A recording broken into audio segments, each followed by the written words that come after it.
Mu minsi ishize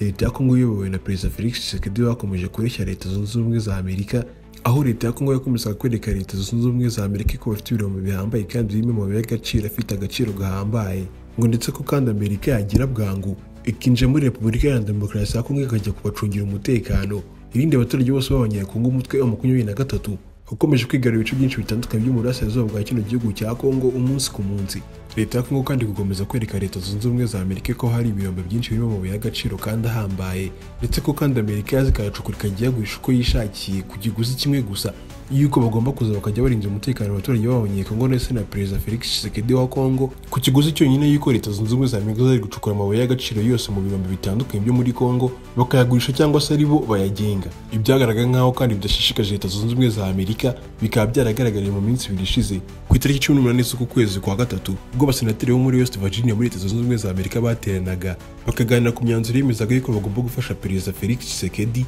ndetse no kumurwanira mu ntambara ze zose azajya arwana n'umutwe wa 23 ukomeje kwigarurira ibice byinshi bitandukanye byo mu burasirazuba bwa kino gihugu cya Kongo. Mu myanzuro kandi yafashwe n'abasenateri bo muri Leta Zunze Ubumwe za Amerika muri West Virginia, bavugaga yuko bagiye gufasha bene igihugu b'Abanyekongo ndetse n'umuyobozi wabo ari we Tshisekedi ku mpamvu ya mbere yuko umutwe wa 23 ari wa mbere watatse Leta ya Kongo ndetse n'abaturage, ndetse kandi bagakomeza kugaruka kuri Leta y'u Rwanda bavuga yuko ari ifashe umutwe wa 23 nubwo igihugu cy'u Rwanda kitahwemeye gukomeza kugaragaza yuko nta bufasha na buke baho uyu mutwe wa 23 mu rugamba rwo kurwana mu gihugu cya Repubulika Iharanira Demokarasi ya Kongo. Mu zindi mpamvu kandi abasenateri bo muri West Virginia bakomeje kwanzura yuko bagomba gufasha Leta ya Kongo iyobowe na Tshisekedi, akaba ari uko muri iyo nama bakomeje gushinja umutwe wa 23 yuko kuva mu mwaka wa 2017 umutwe wa 23 wishe abaturage b'Abanyekongo basaga 6,000 gusa b'abakristo. Ibingibi kandi bisa nkaho bari guhuza umutwe wa 23 babagereranya cyangwa se bafata nkaho ari ibyihebe, cyane cyane bishingiye ku mutwe wa Islamic State ugenda wica abantu bose badahuje imyemerere mu bihugu byinshi bigiye bitandukanye mw'isi.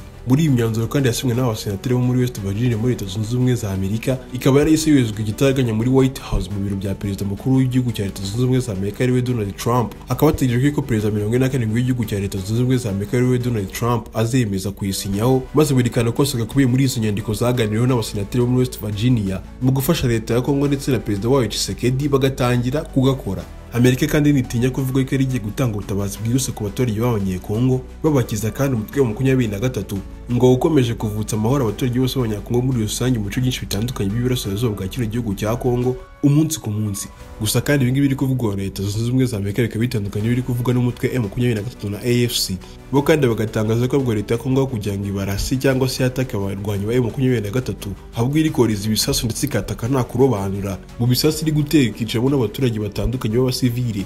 b'inzirakarengane.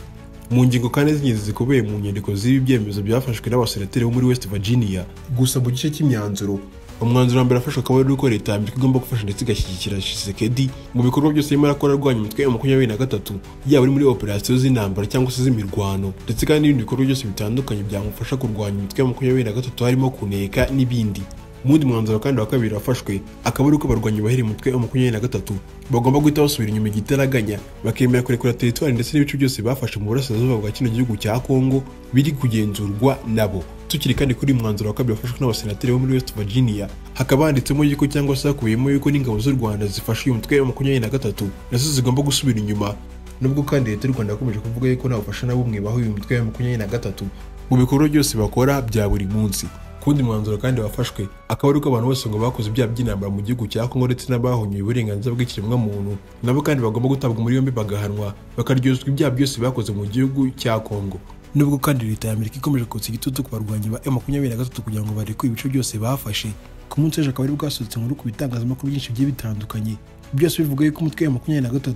wamaze kwinjira mu gace kitwa Walikale kandi kamaze gufatwa nabo, ndetse kandi ko Walikale imiragenzurwa n'umutwe wa M23.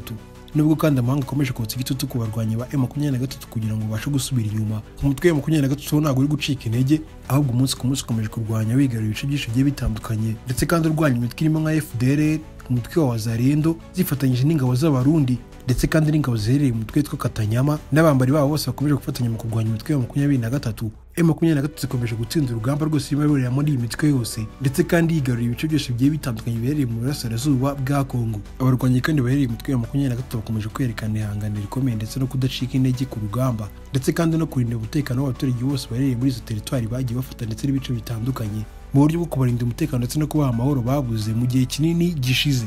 Ku munsi w'ejo kandi habaye ibintu bisa nk'aho bidashoboka,